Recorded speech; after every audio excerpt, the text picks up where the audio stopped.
몇 년 전 여론조사 기관인 갤럽 인터내셔널과 한국 갤럽이 전 세계 61개국 5만 7천 명을 대상으로 조사를 한 적이 있었습니다. 그 내용은 종교적 성향과 실제에 대한 인식이라는 제목이었습니다. 그래서 신에 대해서, 사후 세계에 대해서, 천국에 대해서, 지옥에 대해서 어떻게 생각하십니까? 이런 세계 종교인, 세계 사람들을 설문조사했습니다. 여기에 보면 우리가 살아가는 이 시대의 현대인들이 죽음과 그 이후의 삶에 대해서 어떻게 생각하고 있는지 말해주고 있습니다. 사실 우리는 오늘 하루를 바쁘게 살아가기에도 부족하기에 나중의 세계, 이후의 세계, 이런 것을 사실 염려하고 고민하는 그런 마음이 사실 여유가 없는 현대를 우리는 살아가고 있습니다. 그런데 이 조사 결과를 보면서 우리가 한번 말씀을 또 묵상해 봤으면 좋겠는데요. 설문조사에 참여한 전 세계 61개국 5만 7천 명 중에 평균적으로 57%가 사후 세계를 믿고 59%는 천국이 있다고 믿었습니다. 그러나 한국인, 이게 지금 파란색이 전 세계 평균이고 이 주황색이 한국인입니다. 이 한국인은 단 35%만이 사후 세계를 믿는다라고 했고, 천국과 지옥이 있다고 믿는 비율 또한 고작 30%와 29%에 불과했습니다. 그러니까 전 세계 평균에 비하면 한국에 대한 이런 인식이 굉장히 낮은 부분이었습니다. 심지어 자신이 무신론자라고 답한 비율은 세계 평균이 10%였는데 그러니까 대부분 90%는 신이 있다라는 걸 믿는 거예요. 그런데 한국인은 무려 3배 높은 34%가 나는 무신론자다, 신은 없다, 난 믿지 않는다, 이렇게 답을 한 겁니다. 한국인 3명 중에 1명 꼴이 무신론자이고 천국과 지옥이 있다고 믿는 것도 3명 중에 1명 꼴에 불과했다는 겁니다. 그러니까 3명 중에 2명은 죽음 이후의 세계는 없다, 천국과 지옥도 없다라고 생각하는 한국인의 모습이었습니다. 이 눈부신 경제 성장과 의학의 발달 속에서도 이 지성적인 현대 사회이지만 역설적으로 사람들의 내면 깊은 곳에는 사후 세계나 천국은 없으며 죽음은 인생의 끝이자 소멸이다라고 생각하는 그런 세계관이 짙게 깔려 있는 겁니다. 결과적으로 이 땅에서의 삶이 전부고 죽음 이후의 삶은 없다, 끝이다, 사후 세계는 없다, 천국도 없다라고 여기는 인생의 허무함에 대한 생각이 무려 한국인이 65에서 70% 가까이 되는 상황이었습니다. 그런가 하면 문화인류학자이면서 1974년 필리처상을 수상한 어니스트 베커가 쓴 책 중에 죽음의 부정이라는 책이 있습니다. 여기에서도 인간의 심리를 아주 예리하게 파헤치고 있습니다. 이 베커에 따르면 사람은 지구상의 생명체 중에 유일하게 자신이 언젠가 죽는다라는 사실을 인지하는 존재라고 합니다. 그래서 사람은 누구나 결국 흙으로 돌아간다. 그래서 자신이 결국 이 땅에서 사라진다는 사실은 사람들에게 공포심을 심어준다라고 해석을 합니다. 그래서 사람들은 죽음의 공포를 잊고 지내려고 평생 여러 가지 일에 매달린다고 합니다. 이것을 불멸성 프로젝트라고 부르기도 했는데요. 일명 세상에 내 흔적 남기기입니다. 내 흔적 남기기. 죽어서도 내 이름 석자만큼은 사람들에게 기억되기를 바라는 마음으로 이 땅을 우리가 살아간다는 겁니다. 그래서 사람들은 위대한 업적을 통해서 이 땅 가운데 나의 이름을 남기려는 그런 습성이 있습니다. 돈과 권력을 가지고 내 인생을 마음대로 통제하고 싶은 본능이 누구에게나 있습니다. 심지어 죽음의 불안조차 이길 수 있다고 착각하면서 지내기도 합니다. 죽음이란 두려운 현실을 덮어버리려고 더 많은 부를 더 높은 자리에 오르려고 우리가 애쓰며 발부둥치며 살아가는 것이 사람의 마음입니다. 하지만 부활의 영광을 알지 못한 사람에게 이 모든 세상의 성취는 밑빠진 독에 물 붓기와 같은 연약한 어리석은 그런 모습이라고 할 수 있습니다. 죽음 이후는 아무것도 없고 인생이 끝난다고 생각하는 사람들에게 결국 허무함만 남게 될 수밖에 없습니다. 그래서 사람들은 죽음의 공포를 잊기 위해서 이 땅 가운데 많은 쾌락에 더욱 병적으로 집착을 하기도 합니다. 이렇게 사람들이 세상의 성공이나 내 흔적을 남기려는 몸부림으로 삶의 빈자리를 채우려고 해도 아무리 그 빈자리가 다 채워지지 않는 한계가 있습니다. 누구에게나 결코 피할 수 없는 사망의 음침한 골짜기는 찾아오기 때문입니다. 내 힘으로 도저히 어찌할 수 없는 이 거대한 어려움이 누구에게나 찾아올 때가 있습니다. 누구나 인생의 마지막 순간에 서게 되는 날이 반드시 오게 됩니다. 오늘 우리가 읽은 요한복음 11장의 이 베다니 마을에도 바로 이 죽음의 절망이 찾아온 모습이었습니다. 우리가 잘 아는 마르다와 마리아, 이 마리아와 마르다의 간절한 기도에도 불구하고 그의 오라비, 하나밖에 없는 오라비 나사로는 죽음을 맞이합니다. 무덤을 덮은 육중한 돌문 앞에 마리아와 마르다는 통곡 소리 가운데 주님 앞에 울부짖는 그런 소리가 맴돌고 있는 현장을 우리는 지금 말씀 가운데 읽고 있습니다. 그런데 사람들의 모든 소망이 끊어지고 어둠만 남은 바로 그 죽음의 자리로 우리 예수님께서 친히 찾아오셨다는 겁니다. 주님은 저 멀리서 말씀으로만 하신 것이 아니라 사랑한 자들의 눈물 곁에 함께 하시면서 함께 우시면서 함께 비통해 하시며 아파하셨습니다.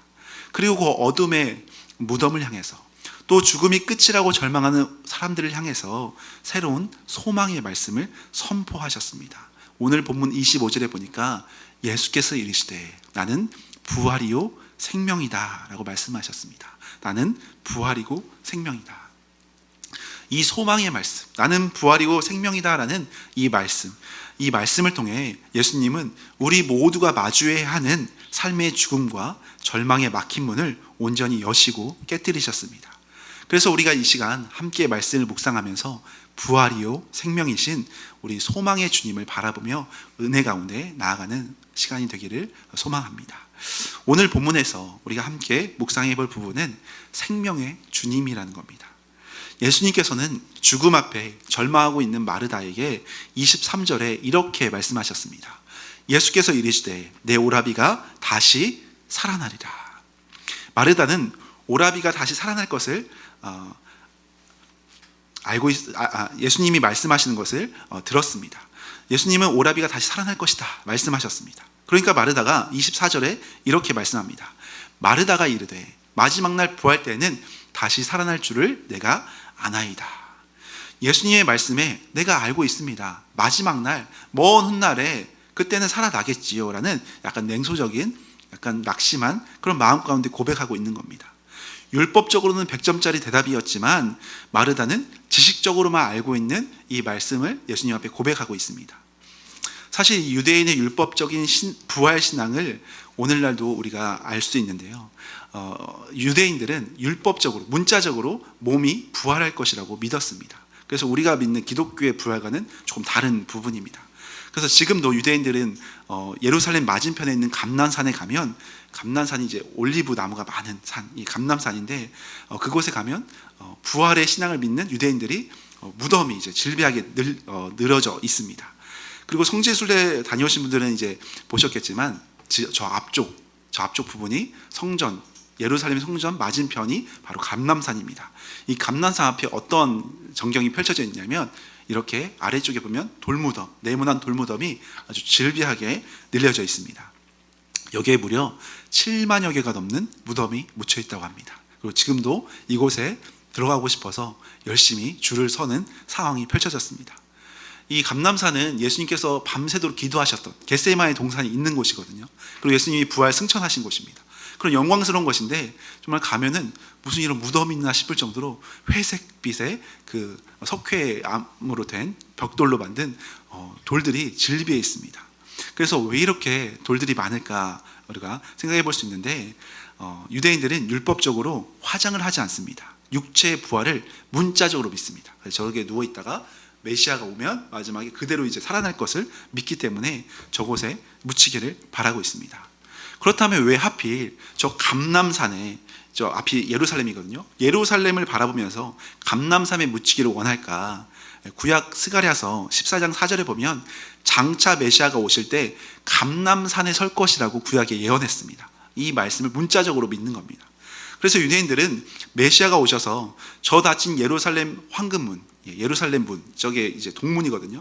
저 성전으로 메시아가 입성할 텐데 그때 줄 서서 제일 빨리 들어갈 수 있는 길이 바로 감람산 맞은편에 무덤에 묻혀 있는 겁니다.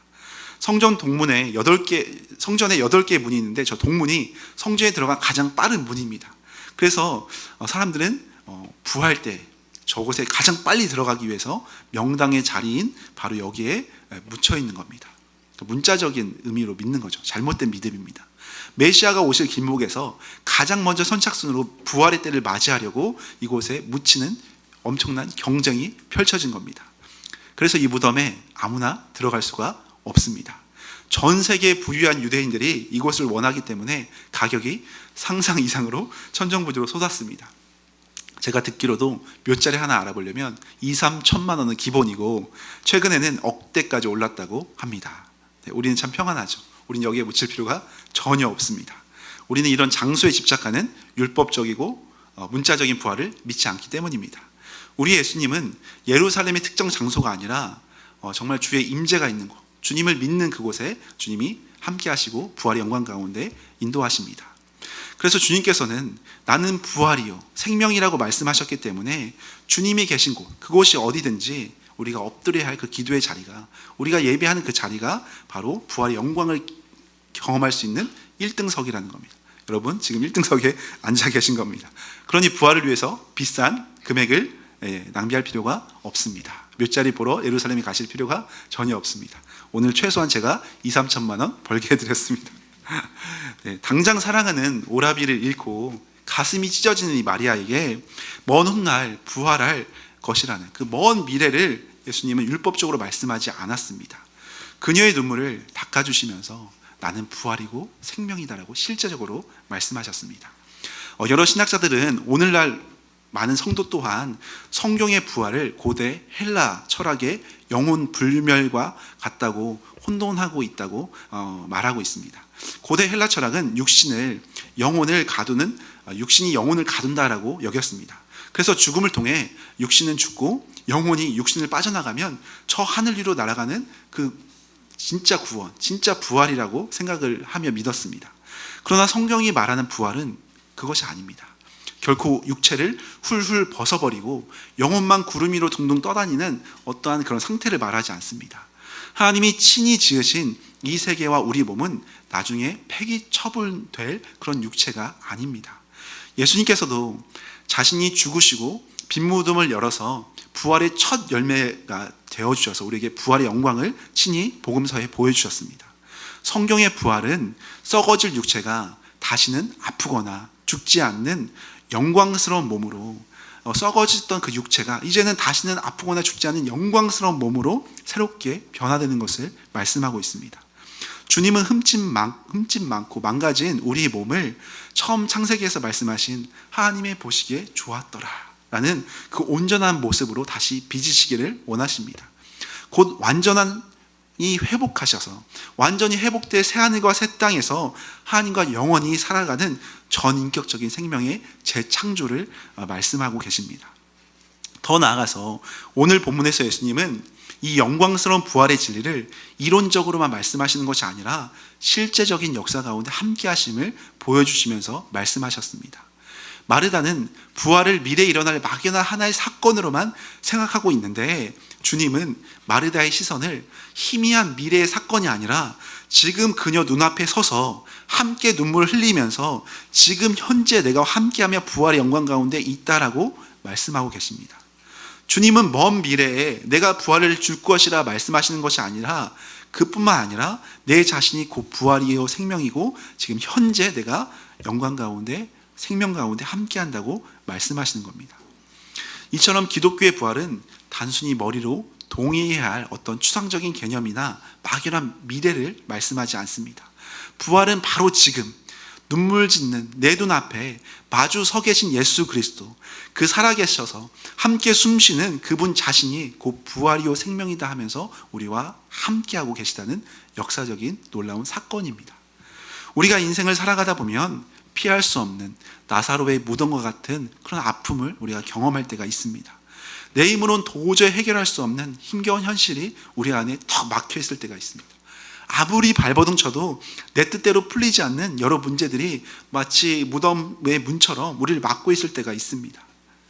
그때마다 우린 주저앉아 눈물 흘릴 수밖에 없습니다. 그렇지만 무덤의 절망적인 상황 속에서도, 그 절망의 실패 상황 속에서도 주님은 우리 가운데 함께 하시며 눈물로 닦아주시면서 우리를 안아주신다는 사실입니다. 오직 살아 숨쉬는 인격체인 예수님이 하늘 보좌를 다 버리시고 나의 가장 비참한 낮은 자리까지 찾아오셔서 우리 곁에 함께 하시며 부활이요 생명이다, 내가 생명 가운데 함께 하겠다고 지금 현재 역사하시고 우리에게 새 힘을 주시는 분이라는 겁니다.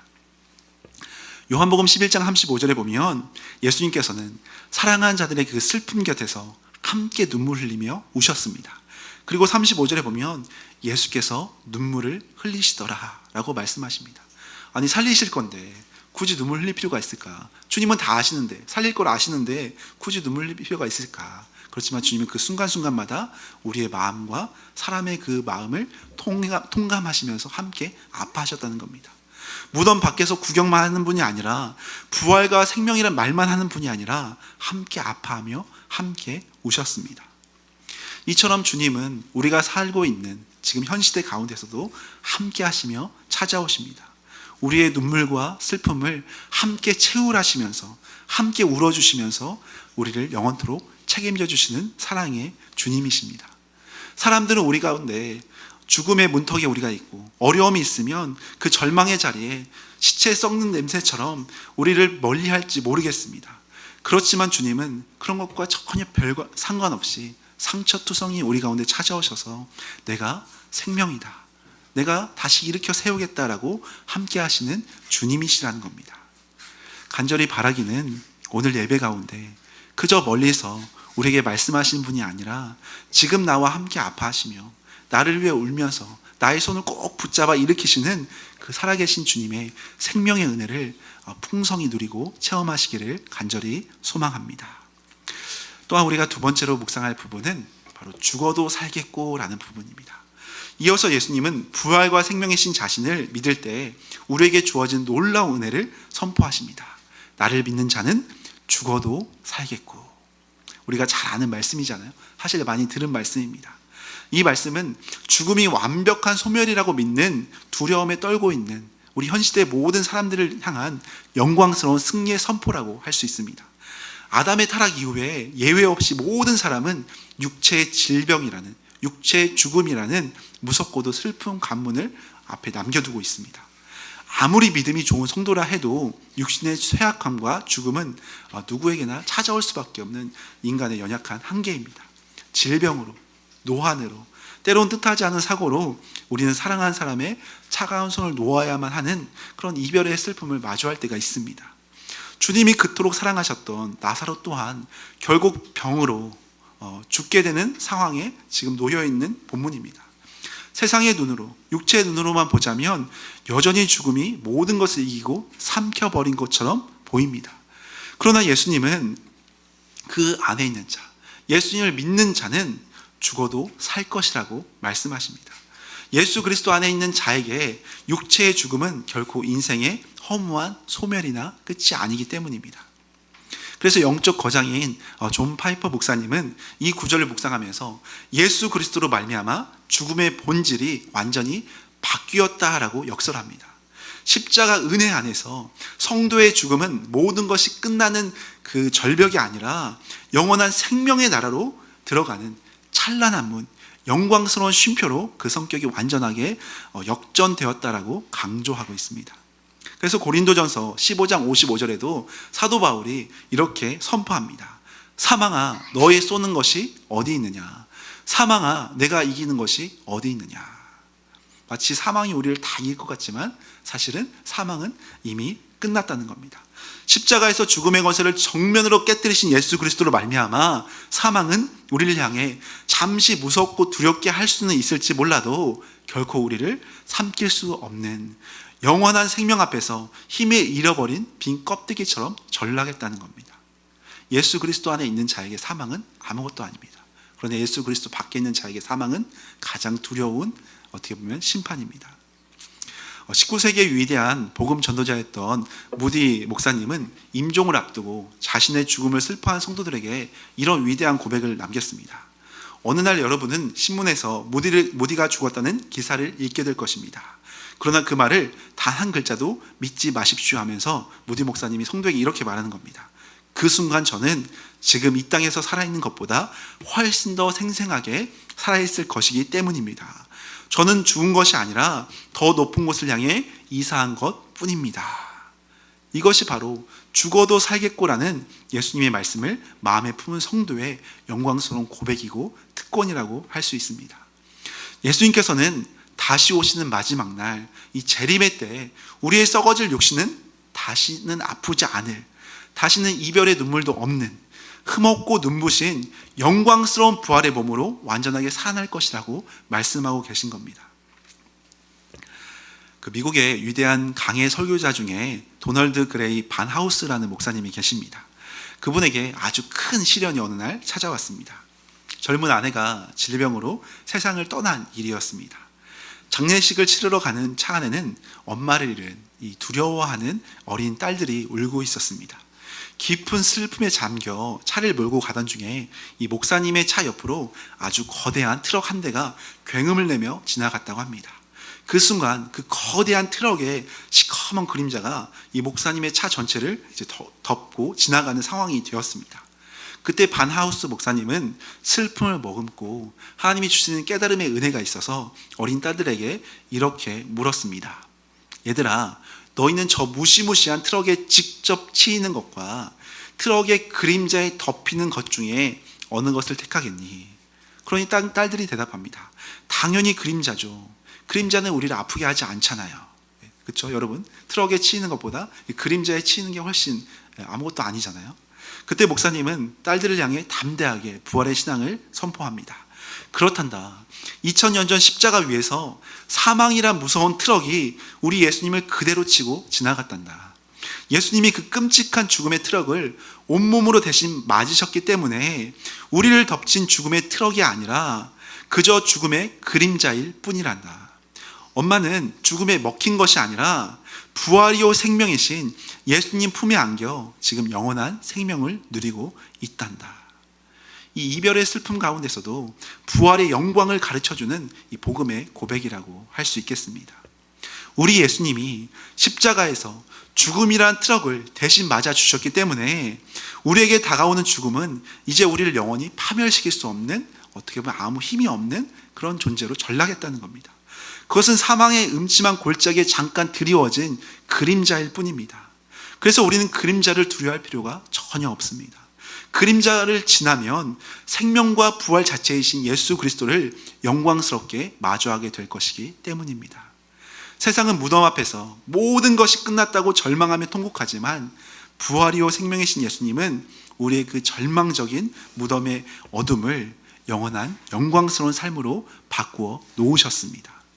이 영광스러운 부활의 능력이 육체의 질병과 죽음의 두려움을 안고 살아가는 우리 모두의 심령 가운데 참된 위로와 소망의 빛으로 인도해 주실 것입니다. 우리 마지막 한 가지만 더 묵상해 볼 텐데요. 영원히 죽지 아니하리니 라는 말씀입니다. 영원히 죽지 아니하리니. 예수님은 무덤 너머에 소망을 주실 뿐만 아니라 지금 이 땅의 눈물 골짜기를 걸어가는 우리에게 더 놀라운 은혜를 선포합니다. 무릇 살아서 나를 믿는 자는 영원히 죽지 아니하리니. 이 세상 사람들은 심장이 멈추고 호흡이 멈추는 육체의 끝을 죽음이라고 생각합니다. 그러나 성경은 진짜 죽음, 성경이 말하는 진짜 두려운 죽음은 이 육체의 장막이 무너지는 것을 말하지 않습니다. 생명의 근원이신 창조주 하나님과의 관계가 완전히 끊겨져 버린 영적인 단절, 즉 죽음 이후에 심판의 자리에 서게 되는 영원한 형벌, 진짜 죽음, 그 성경이 말하는 둘째 사망이 진짜 두려워해야 할 우리에게 죽음이라고 성경은 가르쳐 줍니다.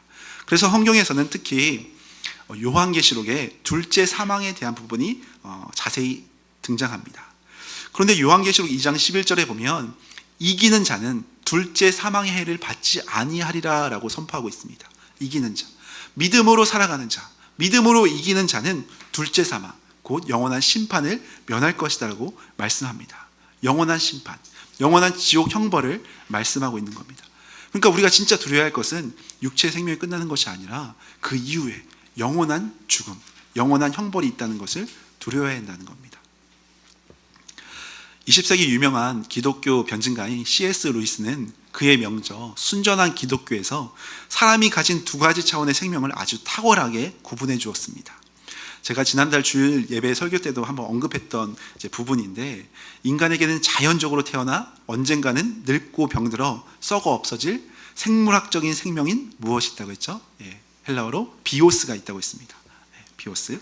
예수 또한 예수 그리스도를 구주로 믿을 때 성령을 통해 위로부터 부어진 영원한 하나님의 생명, 조회가 있다고 했습니다.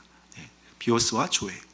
우리가 십자가의 은혜를 깨닫고 예수 그리스도를 나의 구주로 영접하는 바로 그 순간 우리 영혼 안에는 세상이 결코 흉내낼 수 없고 빼앗을 수도 없는 하나님의 생명이, 이 조회가 폭포수처럼 부어지고 흘러넘치고 있습니다.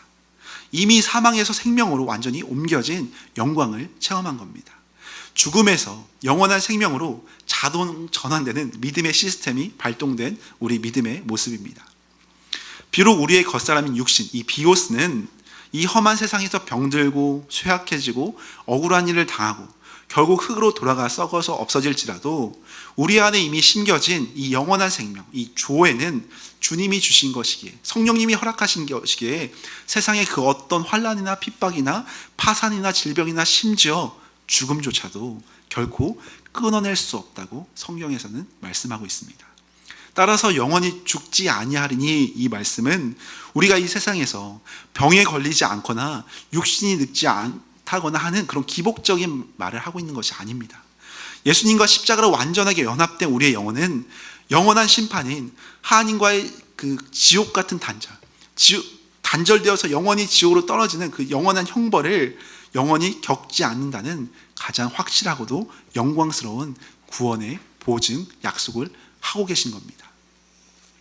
나아가 이 놀라운 생명은 우리가 나중에 죽고 나서야 비로소 시작되는 그런 것이 말하고 있는 것이 아닙니다. 나중 일만 얘기하는 것이 아니라 오늘 우리가 걷고 있는 이 고난의 삶 가운데서도 살아 숨쉬고 역사하는 현재 진행령의 능력입니다. 영원히 죽지 않는다.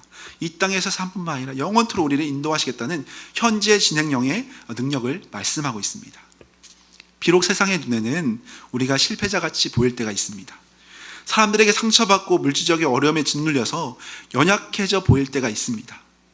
영적인 눈을 떠보면, 그렇지만 우리가 영적인 눈을 떠보면 우리 안에는 이미 온 세상을 창조하시고 죽음을 무너뜨리신 하나님의 강력한 생명이 풍성히 우리 안에 이미 역사하면서 영원히 죽지 않은 생명력을 우리 가운데 인도하고 계십니다. 사망의 권세가 우리를 둘러싸고 아무리 위협할지라도 우리 안에 있는 예수 그리스도의 영광스러운 생명력이 이 모든 어두움을 뚫어내고 우리를 영원토록 승리로 인도해 가실 것입니다.